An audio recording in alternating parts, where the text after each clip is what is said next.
Oi, gente, meu nome é Letícia, eu sou coordenadora no Núcleo Estudantil Ágora e hoje o nosso assunto é expansão Banta.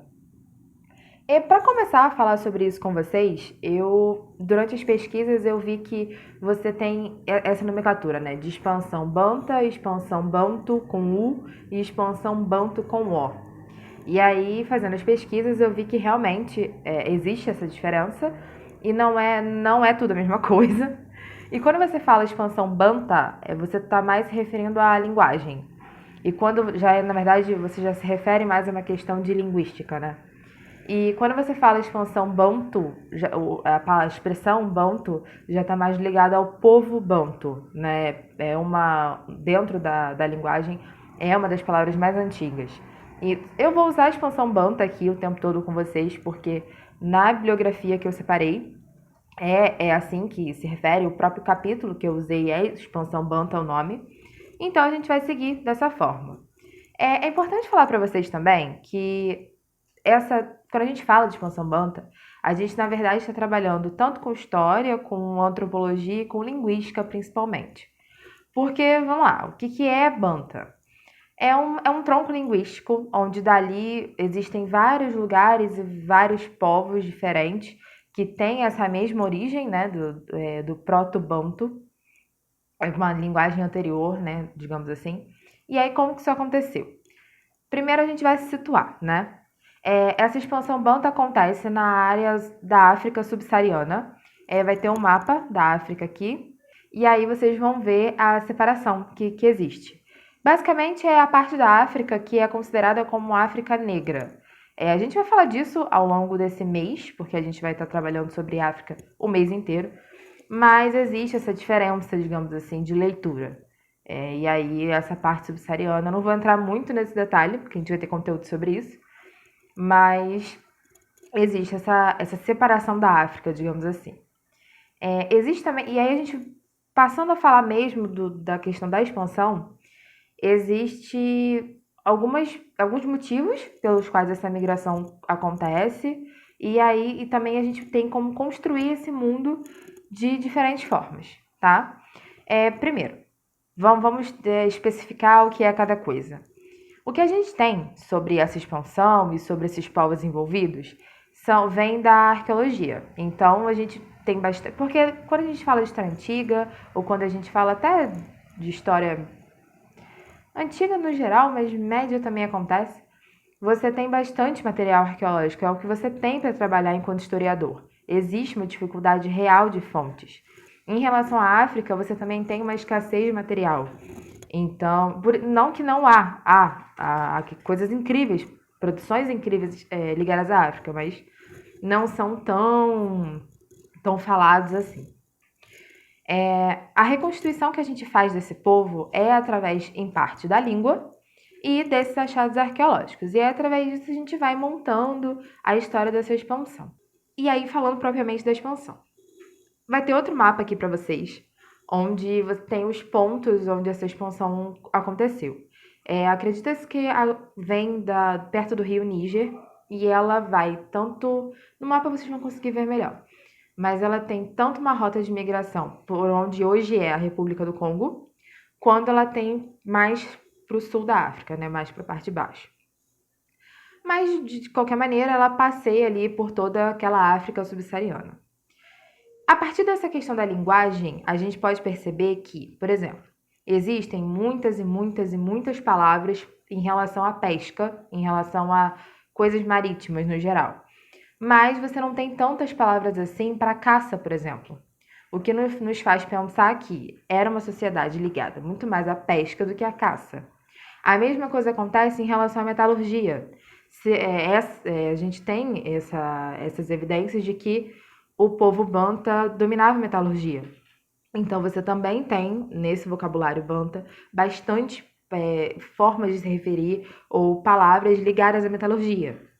A mesma coisa com a agricultura. Eles dominaram em certo momento da história deles a agricultura. E aí, falando sobre essas especialidades, a gente pensa também nos motivos da migração.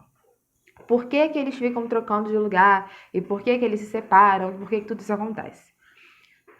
Quando você pratica agricultura, em algum lugar, algum ponto específico, dependendo da qualidade daquele solo, dependendo das condições que é daquela região, aquilo se esgota.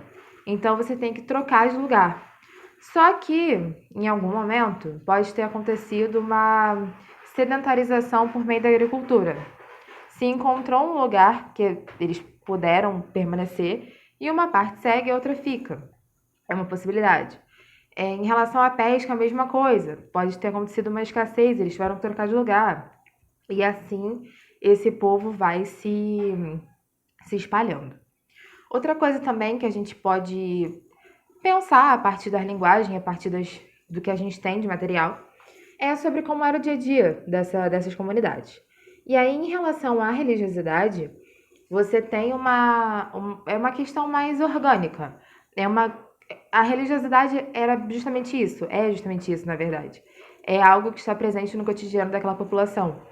Então, era mais ligado à natureza, você tinha ritos de passagem, que é quando os meninos viram homens, então você tem uma questão mais ritualística mesmo, né, de fazer essa passagem. Você tem também uma forte ligação com a história oral. É importante a gente dizer que você não tem nada de escrito, você não tem nada escrito por eles, né? Não era uma sociedade que dominava a escrita. Então, toda a história e tudo que você tinha, na verdade, sobre como passar a cultura dentro daquela sociedade era através da oralidade, era através da história oral. E quem era responsável por isso eram normalmente pessoas idosas. Isso é bastante comum, na verdade, em várias sociedades. E você tem nos idosos uma herança a ser passada, eles que passam essa herança cultural para os mais jovens. Você tem também uma vivência muito particular ali, que na verdade não era tão particular assim, porque isso era comum em outras sociedades. Você tinha tanto a questão da poligamia na sociedade, porque era uma questão de família extensa, onde você tinha a poligamia, que fazia parte daquele cotidiano. E o que é família extensa? Família extensa é importante a gente pensar no que significava para aquele povo, né? O conceito de família extensa, é o seguinte, trazendo pra gente aqui para ficar mais fácil de entender. Você tem a sua família, que é seu pai, sua mãe, né? Sua família próxima, digamos assim. E você tem um primo de terceiro grau que, é família, mas você não tem uma super consideração.